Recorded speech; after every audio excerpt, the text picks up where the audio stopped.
Les mâles ont beau être penchés sur la chose et se précipiter dès qu'on le leur propose. Leur pépé en chaleur, quel que soit le temps, inverse les rôles insidieusement. Nymphomane en coin, arrête un peu ton cirque. Tes plaintes me font un effet plutôt comique. J'ai le corps en compote, j'ai besoin d'air frais. Je suis au regret de te déclarer forfait. Nymphomane en coin, nymphomane en coin. Le fait un peu selon son tempérament, c'est-à-dire que je peux avoir une énergie pour faire les choses très longtemps, et même faire les choses très longtemps, j'en ai même besoin, mais brusquement, quand il y a un coup de barre, je sais bien que je dois l'accepter parce qu'il est très violent. Il passe comme un orage, mais quand il est là, il est là. Et je sais que dans les coups de barre, même si je suis conscient que je dois m'arrêter, et même si je m'arrête, je n'ai pas le sentiment de m'arrêter tout à fait comme j'aurais besoin de m'arrêter. Parfois, je ne sais même pas ce qui me manque. Et peut-être bien que j'ai une réponse à ça parce que quelque part c'est une surface qui me permet de me détendre, et j'ai une compagnie aussi. Parce que c'est fou, récemment ma compagne me disait, je suis certaine qu'au fond je suis plus solitaire que toi, parce qu'elle dit tu es un faux solitaire, mais tu es plus sauvage que moi. Et peut-être que c'est vrai au fond. Et jeune, tu étais comme ça déjà? Tu dis? Jeune? Tu étais oui. Un solitaire étant jeune? Oui, mais... Tu as des frères, des sœurs? Oui, j'ai 2 frères, mais où est la notion de solitaire? Parce que justement, ma copine me dit que je suis un faux solitaire. Bon, maintenant, où sont les vrais solitaires, où sont les faux? Ce qu'il y a, c'est que j'ai souvent besoin en permanence de contact et de compagnie. Seulement, il est vrai que les types de compagnie qui se présentent à moi, les gens qui sont là, sans les blâmer, souvent ce n'est pas ce qui me convient. Bon, et à partir du moment où ça ne veut pas dire que je jette la pierre aux gens qui sont pas loin de moi, mais je sens instinctivement que le type de contact auquel je suis amené à me trouver, c'est nerveux, je ne le supporte pas. Bon, et c'est pas de l'intolérance pour les gens, c'est une question que physiquement, je me sens pas vraiment là où je voudrais me trouver. Alors parfois, je choisis instinctivement plutôt de créer une bulle dans laquelle je suis bien, quitte à réincorporer dans cette bulle plein de gens que j'aime bien, plutôt que de me sentir bloqué dans un entourage social qui est là, mais dans lequel j'ai difficile à me trouver. Mais cela ne veut pas dire que je suis fondamentalement si solitaire que ça, puisque j'ai un grand besoin de rencontre.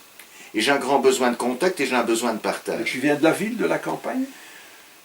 Quand tu es jeune? Écoute, c'est difficile à dire, étant donné qu'on déménageait chez nous tous les 2 ans, et qu'on a habité et la campagne et la ville. Bon, je suis né à Charleroi est une ville, mais mon papa était de Courcelles, on a habité Courcelles une partie de l'enfance, mais est-ce que Courcelles est une ville? Est-ce que Courcelles n'est pas une ville? Puis on habitait les Ardennes, la région de Bouillon, Bertry. Alors je crois que j'ai des parties très morcelées de mon enfance et de mon adolescence, soit à la campagne, soit à la ville. Alors c'est difficile pour moi de dire d'où je suis. Bon, ma compagne me dit que je suis plus un homme de la ville que de la campagne parce qu'elle se base sur le fait que même à la campagne, quand j'ai besoin de me balader, j'ai besoin de trouver les cafés où je peux aller m'asseoir. Ce qui, paraît-il, est une attitude citadine. Pourquoi pas? Bon, maintenant... Pour un être qui recherche la solitude, aller dans un café, c'est aux antipodes de ce que oui, tu mais, fais. je ne suis pas persuadé que je recherche la solitude. Je recherche mon bien-être. Ah, et mon bien-être, je le trouve dans un certain espace. Mais je suis par exemple conscient que quand par exemple je vais faire une balade, quand je vais rejoindre ma copine le week-end, et que de cette manière-là je fais le tour de Morin, je vais dans les villages, je fais des balades, et que j'organise mon circuit en fonction des bistrots qui sont là, c'est parce que je sais qu'à un moment donné, mon passé souffle et que j'ai une certitude de voir un endroit où il y a des gens, mais en même temps, tout en ayant un endroit où il y a des gens, je suis sûr d'avoir une place où je peux encore préserver ma bulle tout en étant en contact avec des gens. Ce qui me permet quand même d'observer les personnes, et si par magie un contact arrive, c'est très bien, parce que ça m'est quand même plus facile d'aller dans des endroits où les gens se trouvent que d'aller sonner à leur porte. J'aime bien cette notion de bulle que tu entretiens. Oui, qui m'est nécessaire, hein, parce que Mais cette bulle, elle a une porte comme un igloo où les gens peuvent rentrer ou sortir, mais ceux que tu as déterminés. Oui, rentrer ou sortir, mais c'est-à-dire que dans l'absolu, je ne ferme la porte à personne. Voilà. Je vais te le dire. Je ne ferme la porte à personne, mais même si je ne veux fermer la porte à personne, il y a des gens avec lesquels j'ai plus difficile que d'autres. Et bon, j'ai besoin quand même de sentir qui vient devant moi, comment je suis par rapport aux gens qui viennent devant moi, et me sentir quand même bien. Je préfère être à distance dans un bistrot des gens, à 2 tables d'eux, mais les regarder avec toute ma détente et avoir le sentiment ainsi que je suis près d'eux parce que je les ai vus, qui m'ont parlé, plutôt que de me sentir enfermé parmi des personnes parce que je suis à une table où j'étouffe parce que c'est pas possible et que j'ai du mal à bouger et que j'ai du mal à entrer dans les conversations. Tu vois, il y a quand même des choix. Je ne suis pas persuadé que des gens qui vivent en communauté ou bien de manière très sociale parce que pour eux c'est naturel, je ne suis pas convaincu qu'ils le vivent tous très bien. Finalement, bon... Enfin, 3 petits points, quoi. Oui, là, non, ce sont les 3 petits points qui sont importants, justement. Ce qu'il y a, c'est que les 3 petits points, parfois, Oui. ils veulent dire que j'aurais peut-être encore plein de choses à dire, mais que je ne les vois pas au moment où j'en parle. D'accord, oui, oui. Donc c'est que la bulle est peut-être en train de se refermer, là. Ou peut-être simplement que j'arrive à la fin d'une phrase et que j'ai besoin de prendre une respiration. Nymphomane en coin, nymphomane en coin.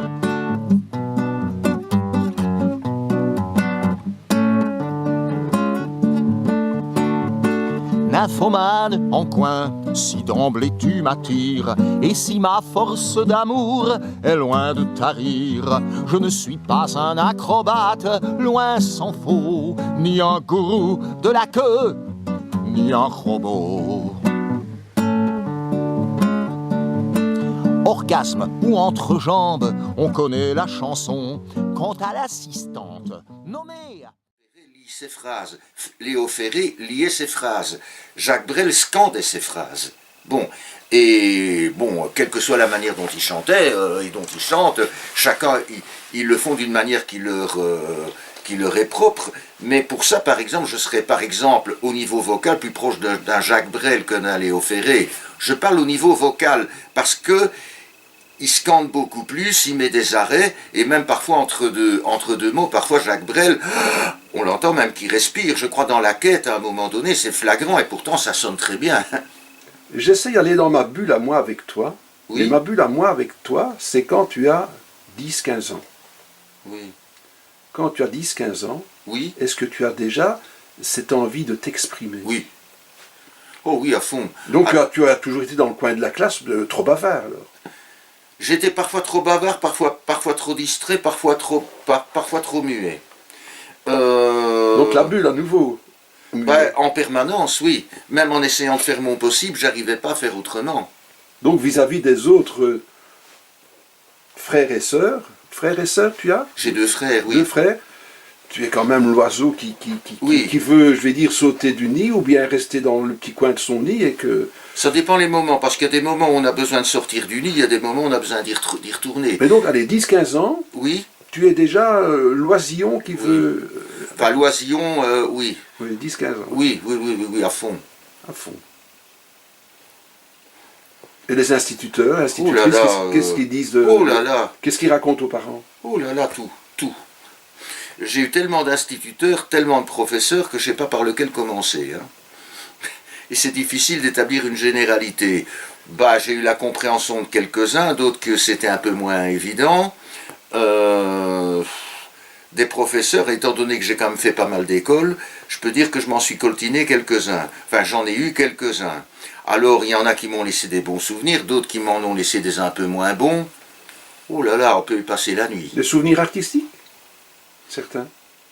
Par le chant, par le français, par la lecture? Non, je n'ai pas de souvenirs vraiment artistiques. Il n'y a pas eu de maîtres qui sont restés dans ta tête? Le maître Si, il y a des professeurs qui m'ont marqué, oui. Il y a des professeurs qui m'ont marqué, mais je n'ai pas comme ça d'exemple. Parce que quand tu me poses la question, tu sais, les instituteurs, allez, je dois recommencer à mon école gardienne. À Courcelles, j'avais 2 ans. Et j'ai quitté l'école que j'avais à Virton, c'était en 83 et j'en avais 21. Donc je situe entre mes 2 ans et mes 21 Ouais, ans. on a quand même en mémoire, tiens, tel, il m'a mis dans le coin, justement, tiens, tel autre. Ah oui, il il y en a qui m'ont mis dans le coin, il y en a qui m'ont mis à genoux. Je sais qu'en gardienne, un jour, on m'a mis du sparadrap sur la bouche. Déjà, ah bon, à ce point. Oui, en gardienne, Annaline. Par contre, je me rappelle en 4e primaire d'un professeur au collège du Sacré-Cœur qui me disait « Drey, je ne m'occupe plus de vous, vous êtes incapable de faire vos devoirs comme tout le monde. » Bon. Et pourquoi disait-il ça? Ah, parce que les devoirs ou les leçons devaient être rendus selon une méthode bien précise, ce qui faisait partie de la logique de la classe, et je ne rendais jamais les travaux comme il fallait les rendre. Et ce qui est fou, c'est que j'étais blessé par rapport au fait que j'étais carrément montré devant toute la classe, surtout l'expression « je ne m'occupe plus de vous », mais vraiment c'était l'humiliation suprême, et comment vais-je dire, je me promettais, et je savais bien qu'en rentrant à la maison, la situation n'allait pas s'améliorer, et je me promettais chaque jour de m'améliorer pour ne plus avoir les mêmes problèmes, mais je n'y arrivais pas.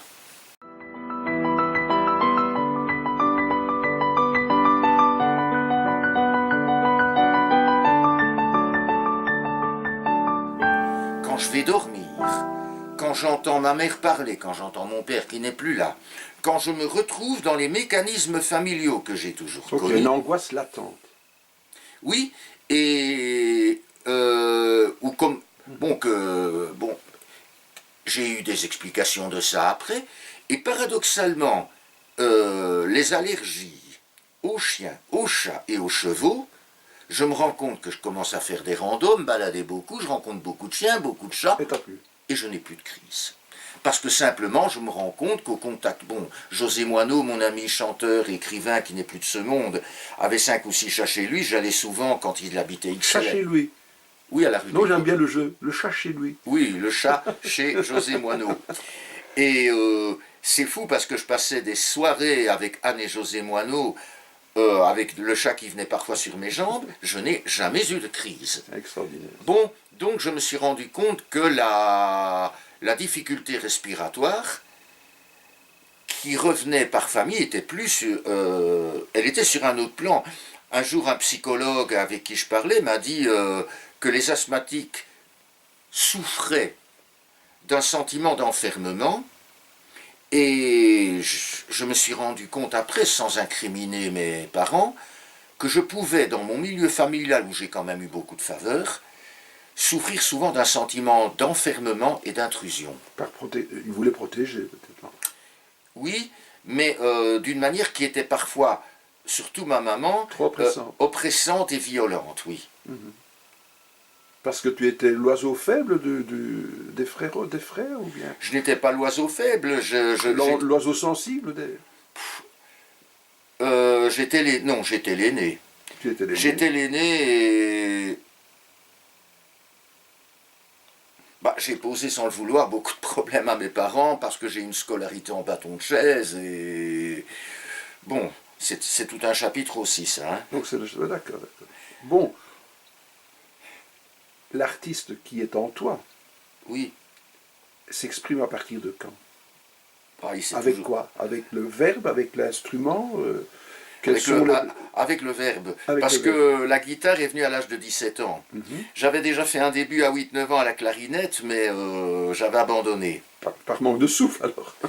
Par manque de souffle et par peur. Oui, voilà. Parce que c'est vrai que j'avais des disques quand j'étais gamin, j'avais Pierre et Leloup, Piccolo Saxo et compagnie, et lorsque j'entendais parler des instruments de musique dans les disques ou dans les Piccolo Saxo, c'était merveilleux, la clarinette, la flûte, le hautbois. Donc à un moment donné, mon père me demande si je ne veux pas apprendre la clarinette. Et moi je dis oui, mais j'aurais pu décider d'apprendre la flûte ou le hautbois.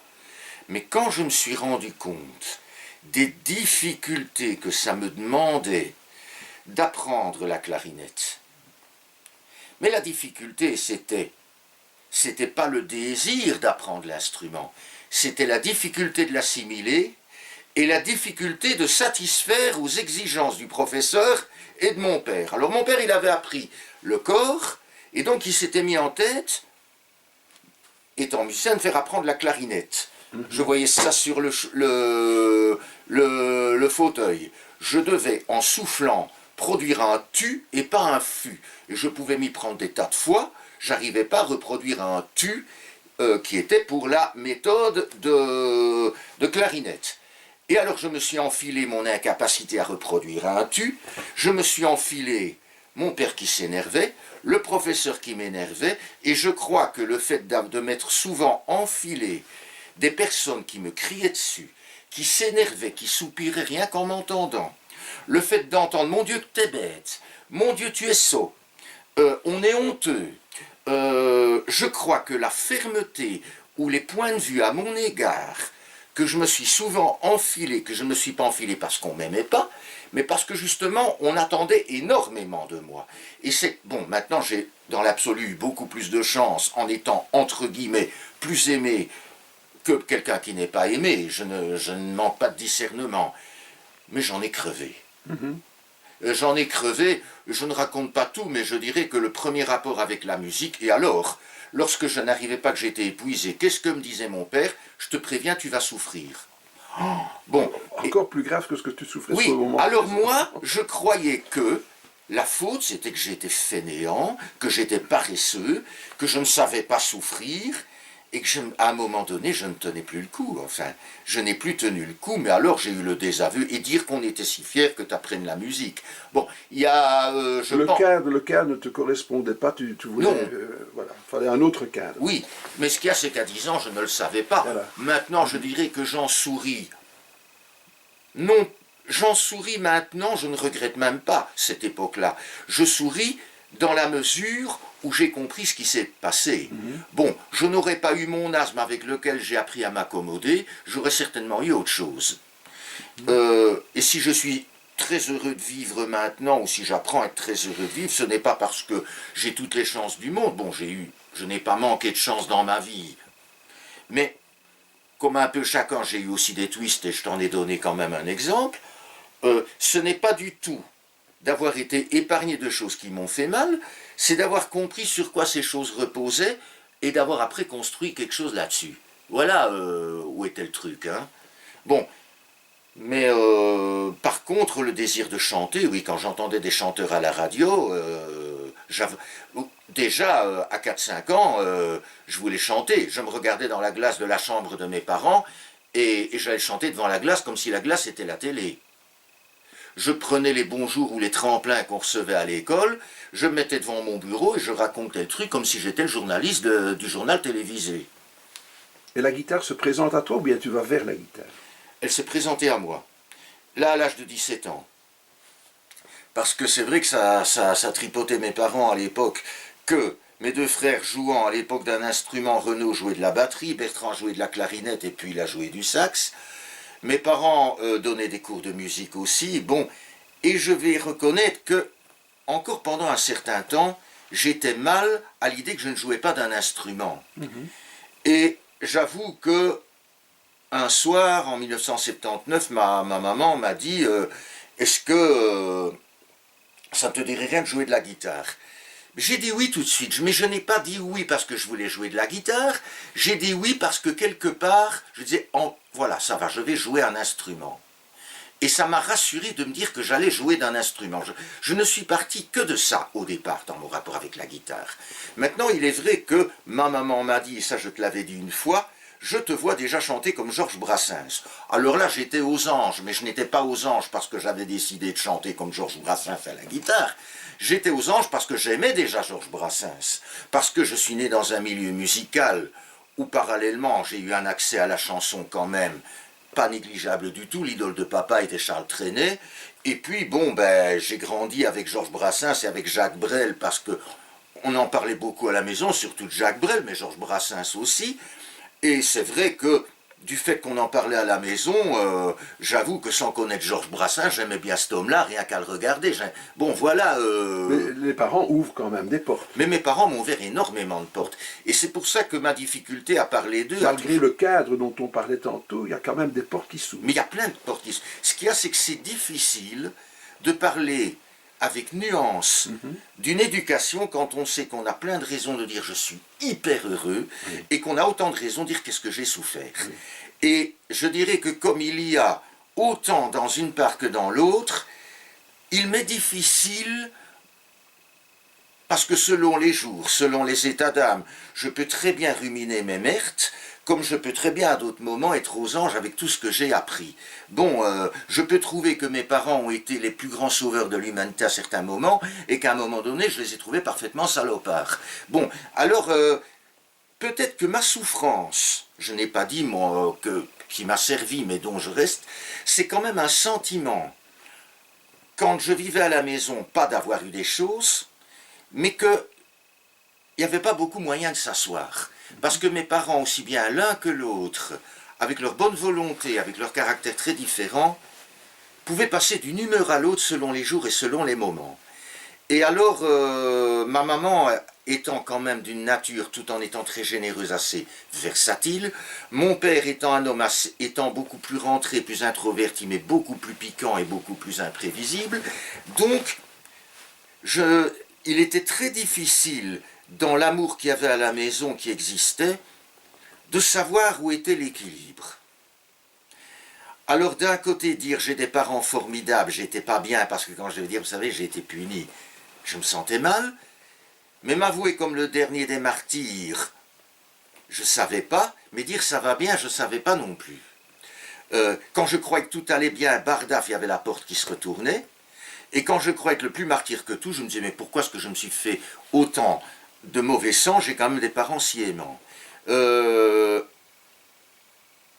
Encore maintenant, dans mes rapports avec les gens, même si j'ai souvent des bons contacts avec les personnes, s'il y a bien un trait de caractère avec beaucoup de personnes qui peut me poser problème, c'est la versatilité. J'ai beaucoup de mal avec les gens versatiles, les gens changeants. Tout en acceptant qu'on n'a pas tous les jours la même humeur. Mais très curieusement, je côtoie quand même dans ma vie des gens qui, tout en ayant leurs nuances, ont une relative constance dans la vie. Et d'autres, c'était beaucoup le cas de mes parents. Mes parents pouvaient dire un jour blanc, pouvaient dire un jour noir. Ils pouvaient très bien donner des discours d'éducation extrêmement justes qui tenaient la route, mais dans la pratique, ils faisaient le contraire, mais avec toujours une explication derrière. Il y avait une agitation permanente, très intéressante, très instructive, mais il fallait trouver parfois le moyen de s'asseoir. Je reviens vers les courbes généreuses de la guitare et des sons qui vont en sortir. Oui. Oh ben ça c'est venu, je te dis, à 17 ans, puisque j'ai commencé la guitare à l'âge de 17 ans. J'ai commencé en 1979 et j'ai écrit mes premières chansons en 1982. Il est vrai que, bon, j'avais appris la guitare dans une académie classique, j'ai appris les barrés, les coulées, et je m'étais quand même finalement un jour rendu compte que, comme j'avais quand même une oreille musicale, que beaucoup de chansons que je faisais déjà parfois des applications à la guitare, de chansons que je connaissais, ne fût-ce que pour voir si je savais les jouer. Et j'étais parfois étonné que pas mal de chansons, même qu'on chantait chez les scouts, ou bien qu'on chantait au patro, pouvaient être des chansons sur 2-3 accords, et qu'il était possible de faire ça et de se dire... Et alors je me suis dit, ben finalement, moi j'en bave quand je vois des animateurs en colonie ou au scout qui jouent de la guitare, et puis finalement je me rends compte que je suis capable, avec 2-3 trucs, de faire des trucs. Et en 1980, j'avais 18 ans, j'avais pris ma guitare, et ben j'ai animé des enfants à Mariakerk avec ma guitare en faisant 3 accords, je leur ai appris à mon tour à la guitare à chanter des chansons, donc je voyais déjà qu'il y avait un truc qui allait bien. Alors la chanson, si tu veux, venait un petit peu en parallèle, parce que c'est difficile de dire quand on a eu le premier déclic. On a parfois des déclics à un moment donné, puis un deuxième, et puis un jour, ça donne quelque chose. Je sais qu'en janvier 82, j'étais assigné à l'école, il y avait une heure d'études, et que le prof d'histoire était absent, donc on avait une heure d'études, on n'avait pas grand-chose à foutre ce jour-là, et que 6 mois avant, j'avais vécu un amour de vacances, et que j'avais eu une phrase, quand l'amourette était partie, dans la nostalgie, qui s'appelait « J'ai connu ma bouboule au pays du soleil ». Et j'avais un rythme, comme ça, dans la tête, j'avais une musique. Et je m'étais entraîné, à partir de cette phrase que j'avais eu 6 mois avant, dans un certain état d'esprit, pour passer le temps à écrire un texte avec mes souvenirs de vacances. Et ma voisine de classe m'a regardé de très haut. Bon, passons. Et voilà que 3 semaines après, je suis à Louvain-la-Neuve chez un pote qui jouait de la guitare, et qui me dit, mais ta chanson, elle est quand même bien. Alors,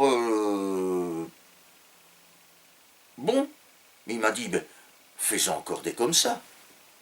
Et puis je me suis dit, ben, puisque le copain il aime bien, puisque quand même dans un petit cercle ça va bien, pourquoi j'en ferai pas une deuxième? Pourquoi j'en ferai pas une troisième? Bon. Et puis finalement j'ai fait 5-6 chansons, mais sur le même modèle, des petites chansons d'amour. Et puis le copain me dit, mais tu parles toujours des chansons d'amour, pourquoi maintenant tu ferais pas un autre sujet? Et il m'avait dit, tu ferais pas une chanson sur Jésus? Bon. Et il est vrai qu'à l'époque, j'ai été dans les mouvements chrétiens, les mouvements rédemptoristes, bon, vu que j'ai aussi une éducation catholique, et quand il m'avait parlé de faire une chanson sur Dieu, j'avais eu une idée. C'est-à-dire que, pas du tout faire une chanson de Christ, mais imaginer que l'histoire de Jésus, telle qu'on nous le raconte avec les évangiles et tout ce qu'on connaît, parce que la classique de la Bible, je crois que je la connais, je connais pratiquement tous les épisodes, le dimanche des rameaux, Jésus qui est né dans une crèche, qu'il y a Jean-Baptiste qui l'a baptisé, bon. Et je m'étais dit, mais pourquoi, avec toutes les données que j'ai, je ne ferais pas une chanson en racontant sur 4-5 couplets les classiques de l'évangile, mais je les mettrais dans un langage moderne, comme si, d'abord j'avais écrit Monsieur Dieu, comme si c'est une histoire actuelle. Bon, et alors je dis à la fin, maintenant vous êtes dans mon bureau, avez-vous dit le dernier mot, vous prendrez-il pour un facho? Bon, et d'où venait cette image du gars qui disait au type qui était Jésus, vous prendrez-il pour un facho? Vous êtes dans mon bureau? Eh bien simplement, je me rappelais que simplement Pilate, à l'époque de Jésus, avait reçu, parce qu'il ne savait pas faire autrement, le gars qui était le Christ, et que les gens gueulaient dehors. Et finalement, alors que Pilate, il ne voulait pas condamner Jésus, mais il se demandait ce qui lui arrivait. Bon, je me dis, ben, et si maintenant le gars qui parle à Jésus à l'heure actuelle, il pourrait lui dire, ben maintenant vous êtes dans mon bureau, on vous juge, hein? Quoi, ils vous prennent pour un facho, qui veulent vous condamner? Bon, demain vous serez condamné, vous allez être exécuté, bon, et je ne dis pas que cette chanson, je l'ai gardée. Bon, je l'ai défendue à un concours de chant à cette époque-là. Je me suis vite rendu compte que je ne l'avais pas vraiment dans la peau. Bon, je ne renie pas que je l'ai écrite, parce que le fait de l'avoir écrite a fait partie d'un cheminement dans la chanson. Et si Dominique Arnoux n'avait pas été là avec sa guitare pour me donner des conseils, je n'aurais pas pris goût pour chanter ces petites chansons devant les copains. Et puis quand Dominique Arnoux, je l'ai perdu de vue parce qu'il avait une vie lui aussi à mettre, ben j'avais quand même acquis suffisamment le virus que pour continuer à mon échelle.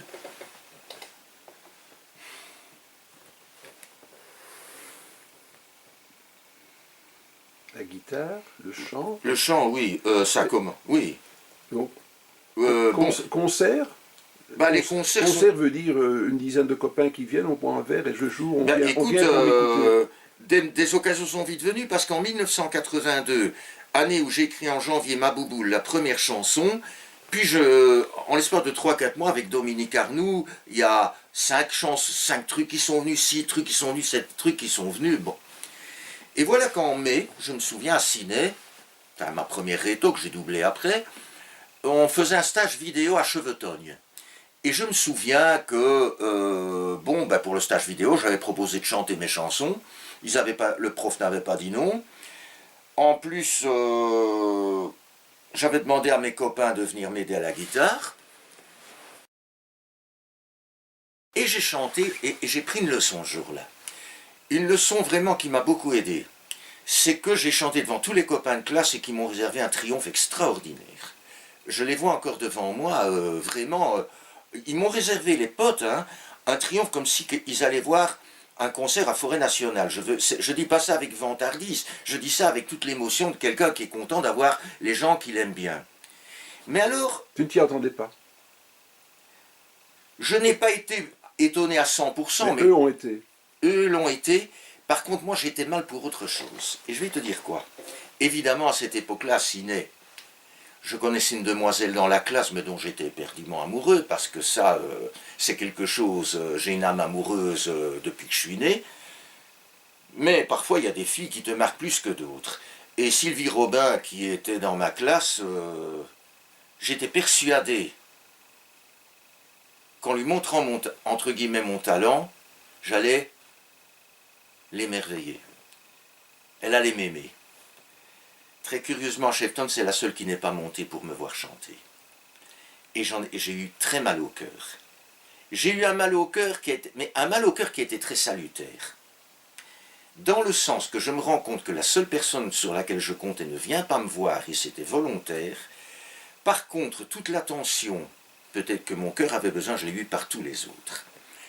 Alors, je me suis dit, comme je ne suis pas con, j'ai deux manières de prendre ça. Ou je me fixe sur la fille qui n'est pas venue m'écouter, et je ne tiens plus, ou je regarde la majorité qui m'a regardé. Parce que même si a priori la majorité ce n'était pas ceux qui étaient les plus dans ma bulle, ils ont quand même été là. Et je dirais que ce type de scénario, je l'ai souvent observé autour de moi. Ça m'a aidé aussi à être heureux. C'est parfois de me rendre compte qu'on a beaucoup plus droit dans notre vie à des scénarios heureux que malheureux, à partir du moment où j'accepte, où j'apprends à me détacher de ce qui peut me faire mal. Ça ne veut, me détacher de ce qui me fait mal ne veut pas dire que je ne suis pas attentif à ce qui me fait mal. Au contraire, c'est important d'être très attentif à ce qui nous fait mal. Et pas de commencer à dire « mais tu t'en fais pour des conneries ». Il n'y a jamais de conneries dans la vie. C'est un peu comme dans n'importe quel métier, ou bien un médecin, tu ne dois pas te focaliser sur la première chose que tu vois. Tu dois te dire « bon, ça, je vois, mais est-ce qu'il n'y a pas autre chose à côté ?» Oui. Et c'est dans l'ouverture du regard oui. qu'on découvre alors qu'il y a ce public qui est là, Oui, et je crois que ce que j'ai quand même remarqué cette fois-là, parce que j'avais beau être bleu de Sylvie Robin, et elle a encore une place dans mon cœur à l'heure actuelle, même si elle ne me manque plus, c'est que j'étais quand même je savais déjà quand même à l'époque, ça m'a quand même aidé ce truc-là. Mon père me disait quand même souvent, de toute façon, tu peux faire ce que tu veux, tu feras jamais l'unanimité. Ça, je dois reconnaître que c'est une base qui m'a souvent fait du bien. Et j'ai souvent remarqué, même quand j'étais à l'école, que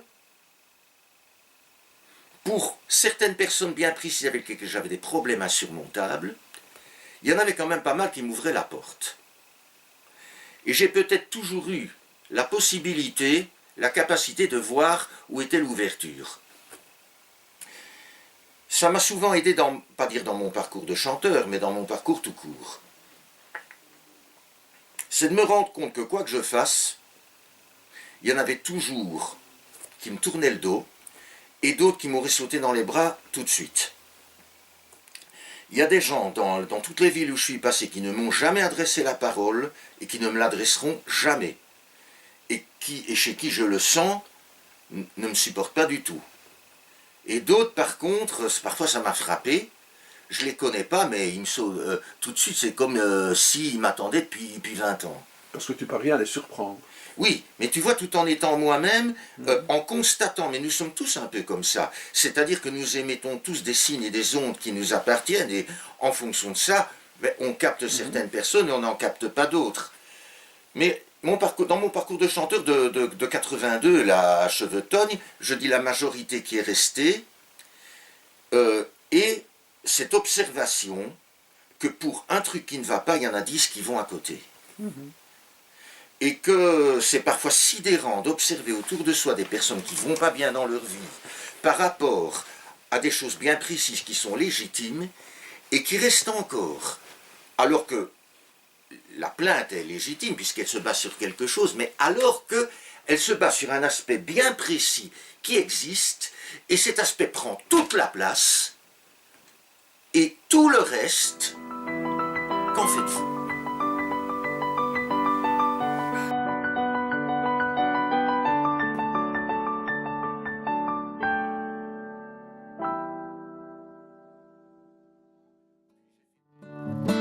Nymphomane en coin, nymphomane en coin.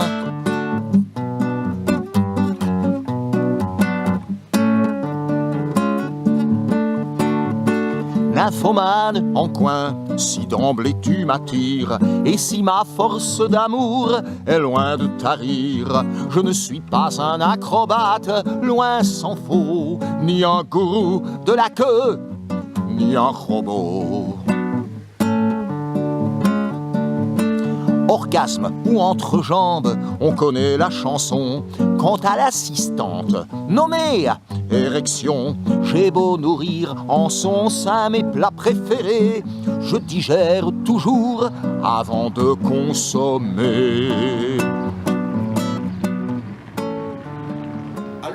temps. Par rapport à ça, je souris. Que de gens ne me disent pas « je n'ai pas le temps ». Mais c'est quoi le temps? Comme si ils étaient tributaires d'un temps bien précis pour faire des choses qu'ils aimeraient faire. Eh bien, je crois que là, ils se gourrent. Parce que moi, je n'ai peut-être pas plus le temps que le temps. Je trouve ça très prétentieux. Je dispose, comme tout le monde, d'un certain temps. Et ce temps-là, ben, je regarde ce que je peux en faire. Je crois que je ne connais pas une personne au monde qui n'a pas 5 minutes en une journée. Et qui ne pourrait pas dire, eh bien, 5 minutes, j'ai envie d'écrire, je mets un mot sur un papier pendant ces 5 minutes. Seulement, bon, il y a l'élément du temps, comme quoi on devrait avoir le temps. Pour moi, il me fait rire parce que d'abord, le temps, être tributaire d'un temps qu'on devrait avoir, ça me paraît très illusoire et pas réaliste du tout, première chose. Et en même temps, parce que d'abord, si on a des exigences de travail, ben les exigences, elles sont là, et demain, on peut en avoir d'autres. Et en supposant qu'on puisse avoir un certain temps, à savoir des journées à soi, ce dont je dispose depuis que maintenant j'ai un mi-temps, mais avant j'avais un 4/5e, c'est encore à l'heure. Parce que autant il est difficile de trouver un temps quand on est bouffé par 10 heures de boulot, c'est tout aussi difficile quand on a toute une journée à soi, non pas de trouver un temps, mais de se trouver par rapport à ce temps dans les dispositions et qui sont fondamentales pour faire. Parce que, oui, quand je regarde mes journées où je suis libre, par exemple, hein, où je peux disposer de ma liberté, ouais, bon, ça j'aime bien le signaler. Effectivement, j'ai un temps devant moi pour donner du temps aux choses qui me font plaisir. Ça ne veut pas dire que j'en ai toujours l'énergie. Bon, je donne un cas, ce matin je me lève. Je me lève pourquoi? Parce que sans le faire exprès, j'avais emporté le trousseau de clés de mon collègue qui est mi-temps, qui travaille. Donc, comme je ne voulais pas qu'il soit dans la merde, je me suis levé pour aller lui rapporter. Puis, il y avait une urgence et que j'ai dû aller à la gare centrale parce qu'il y a la grève des TGV et que ma copine et moi, on va à Vaison et ça tombe malheureusement les jours où il y a la grève des TGV. Donc, il fallait quand même que j'aille prendre mes repères pour ça. Maintenant, je ne regrette pas parce que j'ai avancé dans ma journée avec des priorités. Mais j'avoue que déjà, le fait d'avoir fait ces deux choses-là, rien que le matin, en étant content de le faire, j'étais déjà complètement sonné après, rien qu'à marcher durant tout le boulevard Anspach, reprendre tout le métro, et puis arriver chez moi. Eh bien, quand je me donne encore l'énergie de faire tout ça physiquement, heureusement que, oui, je fais un peu mon ordinateur, je fais mes montages vidéo, donc je peux dire que je gère mon temps, mais je peux dire que même si je fais des choses de manière libre, responsable, avec la motivation, ben, il vient quand même un moment où toutes ces choses-là, dans le temps que je dispose, je suis claqué et que j'ai besoin de ne rien foutre. Et que je suis obligé, pas obligé, mais mon corps le ressent, si je veux par la suite redonner du temps aux choses qui me plaisent bien, que je suis obligé de dire je ne fous rien.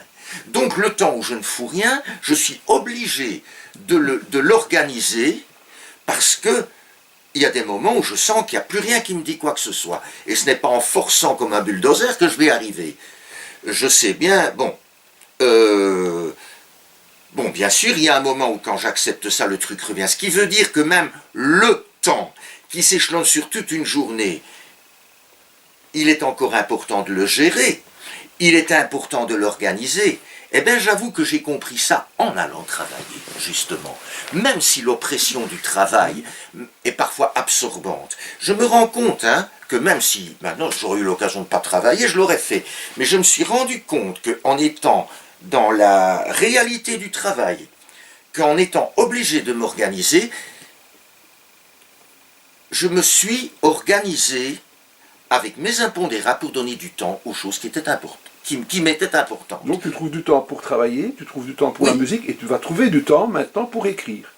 Oui, mais seulement, je crois, oui, mais ça ne me pose pas problème à partir du moment, je crois que pour écrire, ben, je pourrais encore prendre ce truc-là. Tu sais, non, je ne prends pas du temps pour écrire, simplement j'ai des chansons qui sont dans ma tête, certaines viennent vite, j'ai 3-4 sujets, et il y en a qui se baladent depuis des mois. Je sais qu'il y a un couplet qui est dans un cahier qui est lié à une situation que j'ai vécue il y a des mois.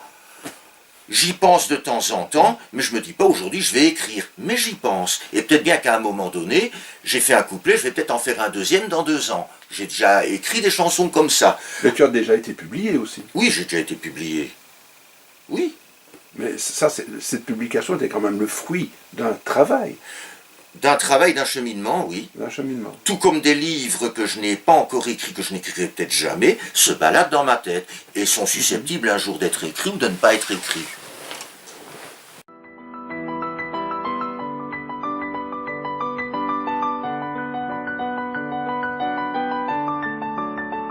Donc, dans la gestion du temps que tu viens nous Oui. étaler ici, qu'est-ce qui va motiver dans cette gestion du temps, dans le déroulement de la journée? Ce soir, je descends dans le métro et je vais jouer. Une décision, souvent. Souvent, c'est le fait de décider. Du fait que je sais comment... Dans la journée ou bien tu le sais déjà le matin? Je le sais parfois déjà le matin parce que je l'ai décidé. Et je peux très bien... Il y a souvent chez moi, de par les choses qui sont importantes dans ma vie, que ce soit au niveau de la marche, que ce soit au niveau du dessin, au niveau de la peinture, ou au niveau de... C'est organisé, quoi. Il y a une organisation, oui, ça ne veut pas dire que je respecte toujours tout à la lettre, parce que, bon, il y a toujours un imprévu qui peut arriver, je peux avoir un coup de fatigue qui fait que c'est trop fort, et j'essaie d'écouter cela. Mais j'ai une trame. J'ai une trame, je sais très bien que quand je vais jouer un lundi à Mérode, c'est parce que j'ai eu l'idée de le faire. Mais si j'ai l'idée de le faire, je sais très bien que comme les journées sont courtes, je ne me mets pas 3 projets non plus en tête. Je me dis, aujourd'hui c'est ça, et je sais bien que si je fais le choix aujourd'hui d'aller chanter, ben, je ne dois pas non plus me mettre en tête la photo, le dessin, la peinture. Tout comme quand c'est le mardi ou le mercredi, comme je me suis inscrit à l'académie de peinture, je sais très bien que le lundi où c'est l'académie de peinture, j'ai l'objectif académie de peinture. Bon, si par bonheur je peux mettre des petits trucs en plus, parce qu'il y a quand même une minute qui vient, parfois je saisis, mais je ne pars plus avec l'idée que je dois me bourrer la tête de trop de trucs. Non, je me dis, il y a la journée, et je dis, heureusement qu'il y a la journée qui me structure. Ça a du bon le boulot. Ça ne m'empêche pas que je vois ce qui ne va pas au boulot, hein, comme les autres, hein, mais ça a du bon dans la mesure. Ne perdons pas de vue qu'un travail avec des horaires à remplir, c'est aussi une sécurité dans une certaine mesure, c'est aussi un encadrement. Je ne refuse pas les encadrements. Hein.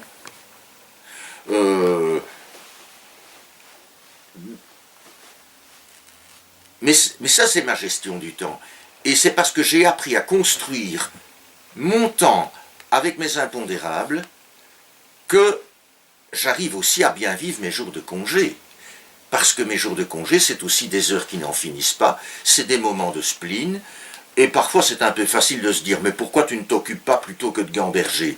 Il y a des moments où ça marche, des moments où ça ne marche pas. Il y a des moments où je suis incapable de me mettre à quoi que ce soit, parce que le fait que je gamberge, c'est fort. Et plutôt que de dire, je ne dois pas gamberger sinon je vais déprimer, eh bien je me laisse gamberger. Je lisais un bouquin un jour avec ma copine, il n'y a pas tellement longtemps, qui nous disait, quand vous ressentez des choses qui sont lourdes, ne les compterez pas, apprenez à vivre à l'intérieur de vous-même comme si vous étiez un spectateur. Eh bien ça m'a beaucoup appris ça. Je reviens à ta présence dans les métros le soir, où il n'y a pas un chat, parfois, et où tu ouvres la possibilité à un public incroyable de te voir. Ah oui. Parce que tu uses des nouveaux médias, tu uses de nouveaux moyens technologiques. Oui, il y a ça. Il y a 2 choses. Là, tu tires une satisfaction incroyable. Il y a déjà la satisfaction de faire ce que j'aime. Oui. En dehors du rapport avec les gens, le simple fait de me mettre déjà en route et de donner une place aux choses que j'aime, je suis déjà content parce que je le fais. En dehors, bon, bien sûr, le rapport avec les gens intervient. Mais avant le rapport avec les gens qui est là, il y a déjà la satisfaction de le faire à mon échelle, parce que j'ai une possibilité où je me mets en situation et où je me sens autonome. Première chose. Dans les métros, en dehors des moyens que j'utilise, à savoir Facebook et YouTube et tout le Bataclan, ce n'est pas vrai. À Mérode ou à Montgomery, il y a en permanence du passage.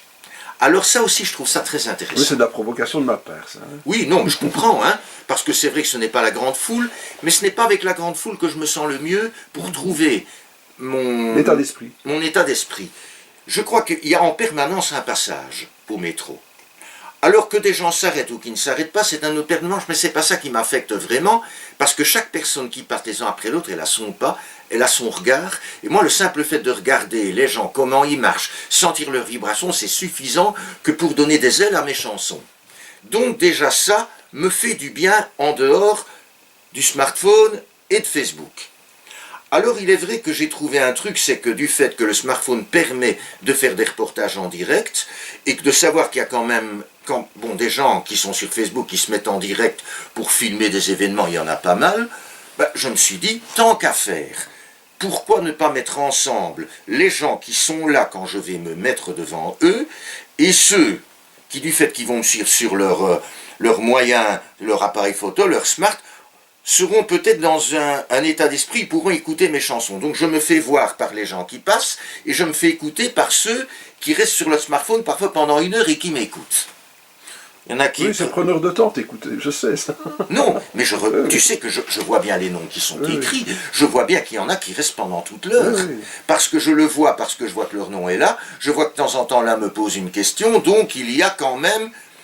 Et alors là, c'est un peu comme si je cristallisais quelque chose que j'ai eu pendant des années, c'est-à-dire que pendant des années, quand j'allais jouer au métro, ce que je fais maintenant concrètement avec le smartphone, je le faisais dans ma tête, c'est-à-dire qu'il y avait toujours des auditeurs dans ma tête que je me représentais pour me donner l'occasion de chanter. Mais à un moment donné, comme ils étaient dans ma tête, je m'essoufflais. Tandis que maintenant, que je vois qu'il y a des personnes, puis un s'en va, puis un autre qui arrive, je me rends compte que ça me donne encore un truc en plus. Stimule. Ça me stimule, ça me permet de rester dans mon activité, de continuer. Et de voir quand même qu'il y a une attention qui se professe. Et qui existe. Mais des gens qui sont susceptibles d'écouter ce que je fais, il y en a énormément, pour autant que ces gens sachent que j'existe et sachent où je suis. Mais ce que je dis pour moi, Hugues Drey, est valable pour tous les gens qui ont un certain talent, des gens qui ne manquent pas de talent, que ce soit dans l'écriture de livres, que ce soit dans la peinture, la sculpture, la chanson, il en pleut à tous les coins de rue. Et je crois que des gens susceptibles d'aimer tous les gens qui ont un talent potentiel, il y en a énormément, pour autant que ces gens sachent qu'un tel qui écrit existe, qu'un tel qui peint existe. Le tout est une question d'avoir accès à la personne, parce qu'il y a toujours des gens qui ont des affinités avec la peinture, d'autres qui ont des affinités avec la musique de variété, d'autres... Bon, je crois qu'il y a des milliards de gens dans le monde, mais je crois qu'il y a un public pour tout le monde, pour autant que les personnes qui font quelque chose de bien précis puissent toucher une certaine partie des gens. Ça, j'en suis persuadé de ça. Bon, ce qu'il y a, c'est que ce n'est pas le public potentiel susceptible de venir m'écouter dont je doute, c'est la difficulté de trouver les engagements. Bon, mais ça, il n'y a pas qu'Hugues Drey qui connaît cette difficulté-là. Je crois que même les gens qui passent en radio, même en télé, même s'ils ont un poussant que je n'ai pas, ont par revers de la médaille des difficultés que moi je n'ai pas. Ce n'est simple en fait pour personne. Hein. Bon, Antoine Hénaud, que je connais, qui est passé au Francophonie à Spac, je suis allé réécouter à Braine-le-Comte il n'y a pas longtemps. Pourtant, lui, je sais qu'il passe dans certains réseaux, moi je ne passe pas, mais il me disait les contrats c'est pas terrible. Bon, donc, et je peux comprendre ce qu'il veut dire aussi. Donc, je sais que ce n'est pas évident de trouver des lieux où on peut être programmé. Si je pouvais dire, ne fût-ce que sur Bruxelles, le nombre de lieux, et il n'y a pas qu'à Bruxelles, où j'ai fait des démarches, où j'ai écrit, où j'ai envoyé des documents, et où je n'ai jamais eu de réponse, et où je n'aurai peut-être jamais de réponse. Et je ne suis même pas amer par rapport à ça, je sais que c'est vrai. Bon, et alors ça me fait parfois drôlement mal au cœur, parce que combien de gens me disent, mais quand est-ce que vous vous produisez? Et je suis souvent mal placé pour le dire, parce que Tu attends. Parce que je n'ai jamais de date. Maintenant, je ne suis pas malheureux parce que je n'ai pas de date, étant donné que je pourvois à mes besoins avec les moyens que j'ai. Bon, il y a Facebook, il y a YouTube, il y a le métro, il y a les petits trucs que je me trouve à droite et à gauche où je sors mon instrument, donc je n'arrête jamais. Tu préfères le public de salle ou le public de rue? Je n'ai pas de préférence. Parce que c'est deux publics différents. Oui, mais je ne suis ni pour la salle ni pour la rue, je vais te le dire. Mon public préféré, c'est le public à domicile. Moi, ce que je préférerais, ce serait donner des concerts à domicile. Ça, c'est la formule qui m'arrange le mieux. Mais moi, je n'ai pas une préférence pour le public de salle ni le public de rue, étant donné que... Le public de salle sait où il se rend, tandis que le public de rue, il s'arrête parce qu'il est frappé par quelque chose. Oui, mais j'aime l'un comme j'aime l'autre. Dans le sens où les deux m'apprennent quelque chose, mais je n'ai pas vraiment une préférence. Comment expliquer ça? Étant donné que le plaisir que je trouve dans la discipline que j'exerce, pour moi n'est pas lié au fait que je chante en salle ni en rue, pour moi c'est toujours une question de moment. J'ai rencontré des gens qui m'écoutaient très fort en rue, et j'ai parfois rencontré des publics merdiques en salle. Pour moi ce n'est pas une question d'être en salle, ni d'être en rue, c'est une question de moment où il y a une magie qui opère. Alors dire le public de rue, c'est vrai... Tu vois, qui va s'arrêter par curiosité parce que tu viens de l'interpeller. Tandis que celui en salle, oui. il est là en principe pour venir t'écouter. S'il bavarde à autre chose, oui. Ça tape sur le système. Ça tape sur le système. Maintenant, il y a les gens aussi qui te découvrent quand tu es en salle. Parce que bon, il suffit parfois d'un concert où il y en a 3-4 qui sont programmés. Et alors, bon, forcément, il y en a un qui draine son public avec, mais le public qui draine, il va en découvrir 3-4 qu'il n'aurait pas vu autrement.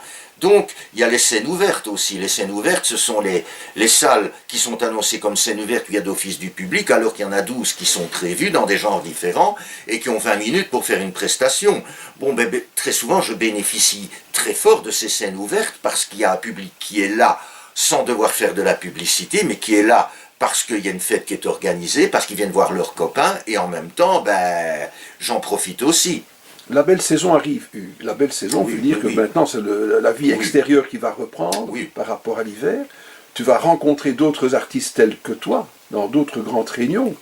Où vas-tu aller? Qu'on puisse aller à ta rencontre. Écoute. En Belgique pour commencer et à l'étranger. Il y a deux trucs. Il y a Art et Nature qui se passe... écoute, voilà, justement, je suis encore dans un cas concret. À Montigny-sur-Roc, dans Léonel, il y a une fête qui a lieu tous les 2 ans. Et c'est pas toujours évident à vivre ça, parce que ça a été un souci pour moi cette semaine. C'est une manifestation hyper chouette, où il y a des artisans, des artistes qui... Certains font de la musique, d'autres qui exposent des dessins, des peintures. Bon, je vais m'y rendre, mais par exemple, regarde, j'aurais bien aimé... En sachant que l'organisatrice m'avait demandé de faire une animation, moi j'ai dit oui tout de suite. Seulement je m'aperçois maintenant, comme quoi c'est parfois compliqué, que dans la brochure mon nom n'est pas mentionné.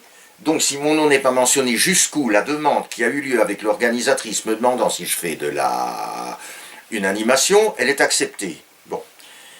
En plus, j'avais dit que je faisais de la peinture ou des...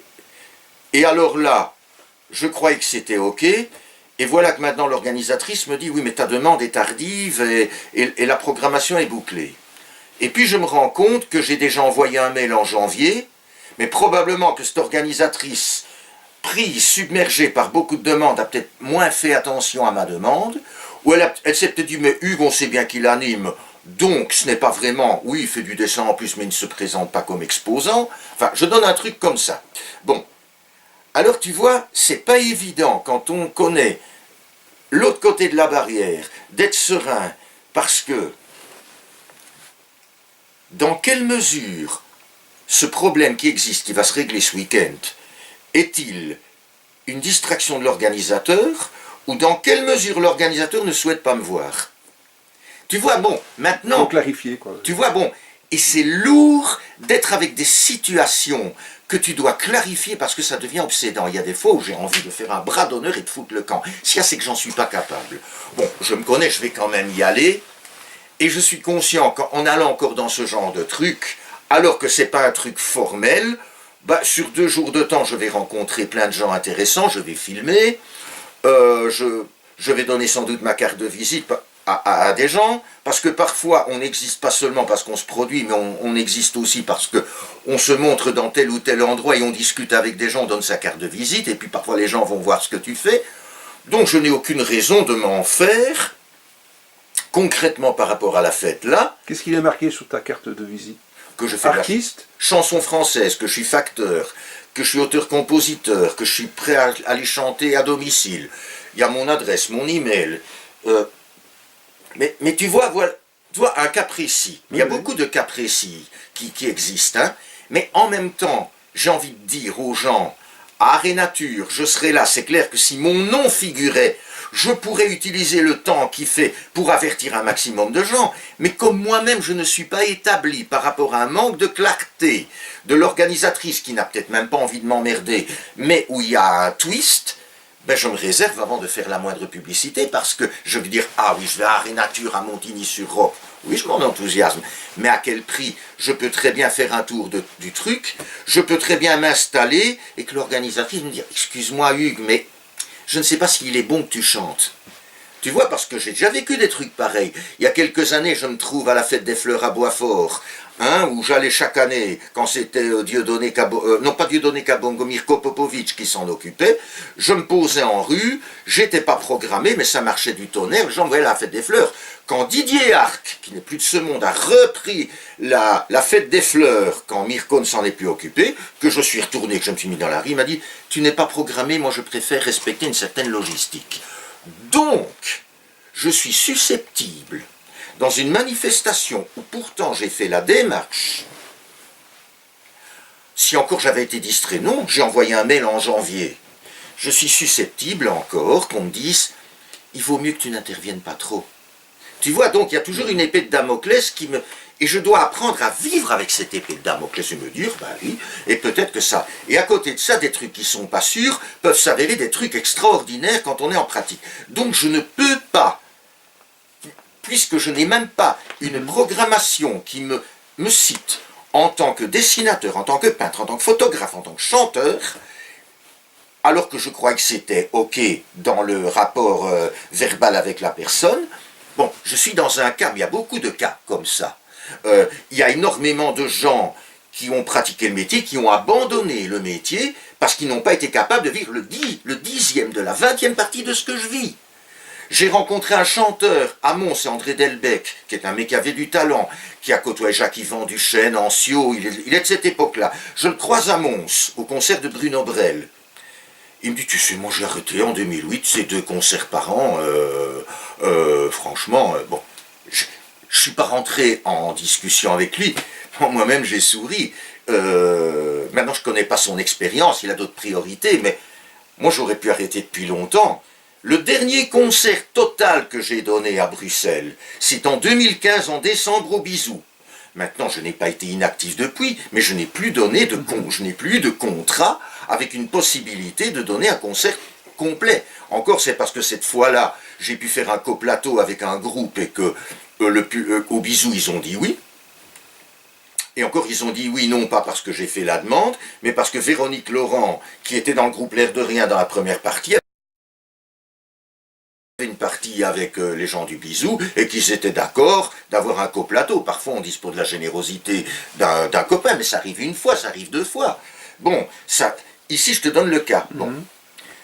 Mais bon, je peux encore dire, il y a Art et Nature où je vais aller, mais je ne peux pas parler de ça comme un contrat. Mais je sais que ça va faire partie. Bon. Du 28 avril au 6 mai, je vais pour la 4e année à Vaison-la-Romaine au festival Georges Brassens. Là aussi, moi je m'en réjouis, je vais chaque année. Mais, et je me réjouis d'y aller, oui, parce que je vais rencontrer des artistes, oui, parce que je vais retrouver des copains, mais je ne suis pas programmé cette année, moi, à Vaison. J'y vais parce que je suis un ami, et qu'il y a pas mal d'amis qui, même quand ils ne sont pas programmés, y vont. C'est clair que je vais m'inscrire à la scène ouverte et que je vais pousser une chanson. Il est clair que quand, entre 2 concerts de temps en temps, les potes vont sortir leur guitare, il n'est pas impossible que je sorte de temps en temps la mettre et que j'en pousse une. De manière informelle, moi ça me fait pas de tort parce que ça contribue à ma crédibilité, mais je ne peux pas non plus renseigner Vaison-la-Romaine. Bon, d'abord c'est le sud de la France, mais j'ai des copains en France. Je pourrais encore signaler à des gens qui habitent la France, que j'ai rencontrés, que je chante à Vaison, mais pour les prévenir, je dois être sûr de passer. Or, encore une fois, je passe entre les gouttes, je passe éternellement entre les gouttes. Finalement, ce que je vis encore en 2018, c'est ce que je vis depuis 36 ans de parcours, hein. Mais je ne suis pas malheureux de mes 36 ans de parcours, parce que je me rends compte, je me dis, ah, j'existe, et je n'aurais jamais deviné à 21 ans qu'à 56 piges, je serais encore là, hein. Je m'étais dit, bon, dans 10 ans, je n'aurais peut-être plus l'enthousiasme. Ben si. Peut-être que cet enthousiasme que j'ai préservé, ou que j'ai pu cultiver, ou que j'ai pu découvrir, c'est peut-être le plus beau cadeau que je puisse avoir. Parce que je peux me dire, tous les jours que je vis, il y a peut-être une surprise extraordinaire qui m'attend. Et c'est peut-être à 80 ans que j'aurai ma consécration. Bon, Henri Salvador a été récompensé à passer 80 ans. D'accord. Oui. Mais nous irons te découvrir sur YouTube. Oui, oui. Hugues Dray sur YouTube, et là, on va pouvoir s'éclater. Ben, alors, il y a ce paradoxe aussi. C'est que parfois, tu es crédible pour beaucoup de gens, non pas parce qu'ils t'entendent chanter, mais parce qu'ils savent que tu existes. Bon, en même temps, c'est un truc qui m'emmerde, mais en même temps, j'en profite. C'est-à-dire que beaucoup de gens connaissent Hugues Dray parce qu'ils voient la carte de visite, parce qu'ils savent que c'est le facteur. Donc, finalement, on existe parfois autant parce qu'on sème quelque chose que par rapport à ce que j'ai à dire dans mes chansons. Bon. Et alors, je te dis, j'ai deux points de vue, parce que mon but principal, c'est de transmettre, c'est de partager. Bon, mais si je devais me rendre malade parce que je n'ai pas de contrat où je voudrais chanter mes chansons, mais nom de Dieu, je le serais tous les jours. Donc tu es heureux tous les jours. Oui. Oui. J'apprends à être heureux. En étant tout à fait conscient qu'en connaissant le bonheur qui est le mien ou que j'essaye d'avoir, en supposant que les circonstances m'auraient permis d'être plus connu, d'être médiatique, de passer dans les radios, de passer dans les télés, j'aurais pas craché dessus, bien sûr, si ça s'était présenté. En me connaissant aujourd'hui, je ne suis pas certain qu'en vivant d'autres choses qui me avantageraient sur le plan médiatique, je ne suis pas convaincu que je serais plus heureux que je suis maintenant. Alors, de grâce, arrêtons de parler d'une vie qu'on n'a pas vécue, qui reste encore du virtuel. Jouissons du moment présent. Et jouissons de ce qu'on a. Voilà. Eh bien, Hugues, je te remercie beaucoup pour cet excellent entretien. Voilà. C'est crevant, hein? Non, parce que quand je suis dedans, c'est comme si j'étais dans une ivresse. Ça part, Patricia me dit tout le temps, Hugues met une respiration de temps en temps. Nymphomane en coin, nymphomane en coin. Mieux vaut encore me fier à mon instinct. Mal.